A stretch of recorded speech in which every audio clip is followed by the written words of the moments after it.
Welcome to The Mystery of the Devil's Gulch, Chapter 4. I'm Patricia Rose Upczak. The wind blew intensely, the fire crackled warmly in the fireplace, and Peter and Sam Harris had come over to eat dinner and discuss the horrible situation we all found ourselves in. Clearly, those men were looking for something in the lighthouse, Peter said. Do you have any idea where anything like a treasure map would be hidden, Rachel? He asked.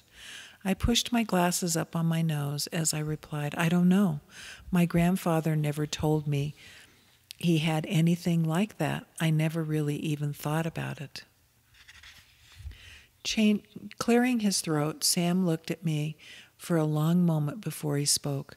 Your grandfather has been pretty preoccupied lately, Rachel.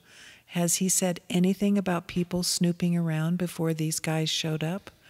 I thought back to a few months before when we had been to town and someone had tried to break into the lighthouse. Out loud, I said, a few months ago somebody broke a window while we were out, but Grandpa thought Bear chased them away. It's strange now that I think about it. What's strange? Peter asked. Well, we always took Bear with us to town, and that day my grandfather decided to leave him at home inside. He had really never done that before, I said slowly. Okay, enough talk for tonight. This girl needs to get some rest, Alice said. I think I'll go over to the lighthouse and see what we can see tomorrow morning. I'd like to come along, Alice, if that's all right with the three of you, said Peter. We both nodded yes as they got up and went to the door. Good night, ladies. Bolt this door tight, Alice, said Sam. See you tomorrow, said Peter as he went down the stairs. Sudden exhaustion overtook me. I could barely get up out of the red chair and crawl into the big soft feather bed that Alice had for me. Chapter 5. I heard the dawn before I saw it. The joyful songs of birds eating sunflower seeds from Alice's many bird feeders on her deck filled the air. Seagulls and pelicans were noisily diving for fish. Alice was already up, swinging back and forth on the front porch swing when I came out. Good morning, dear. How are you feeling? She asked. Better, I said. Blue Star had just walked out, pulling her thick, unruly black hair back into a ponytail, and yawned a good morning to both of us. I feel like we will have quite a full day of looking for clues, Alice said brightly. Our eyes snapped wide awake, and we both said together, Clues? Alice laughed and said, I do love mysteries, and I have a feeling we might come up with something at the lighthouse that will help us find your grandfather. Blue Star and I threw our clothes on while Alice called Peter and asked if he would like to come with us. We tried to leave Bear behind, but he wiggled away from Alice's strong hands and jumped into the back of her truck with a determined bark. Peter jumped in the back with Bear and said laughingly, he wants to help look for clues too. Bear was my grandfather's best friend, so we couldn't leave him behind. Returning to the lighthouse was hard for me, and with a deep sigh, I realized I was really glad that Blue Star, Alice, and Peter were with me. I was especially glad that Bear came too. He made me feel safer in this nightmare that I couldn't wake up from. As we drove up, Sheriff Johnson and his deputy, Harry, were coming out at the door.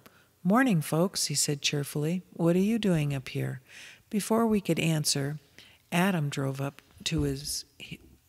in his old, run-down brown truck.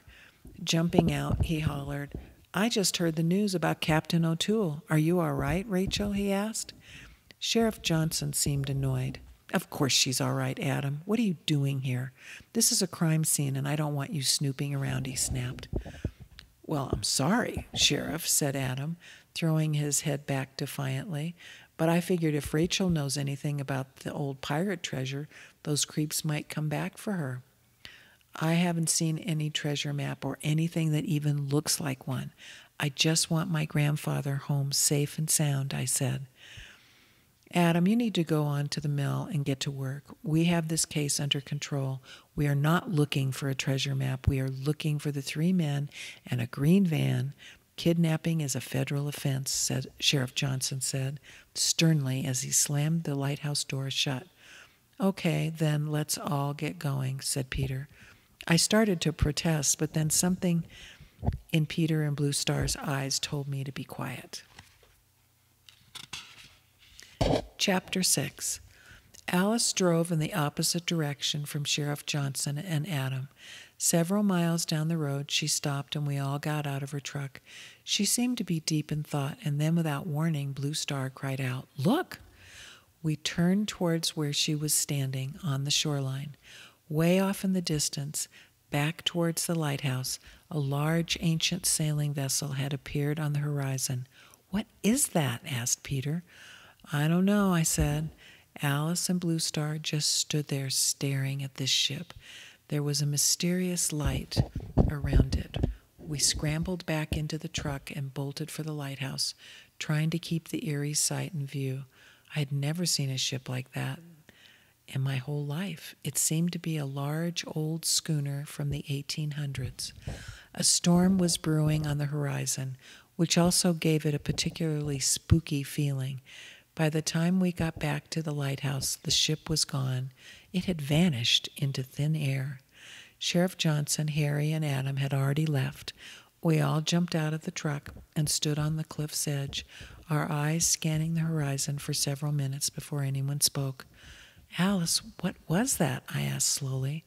She continued to search the edge of the sea as she spoke. "I don't know, dear."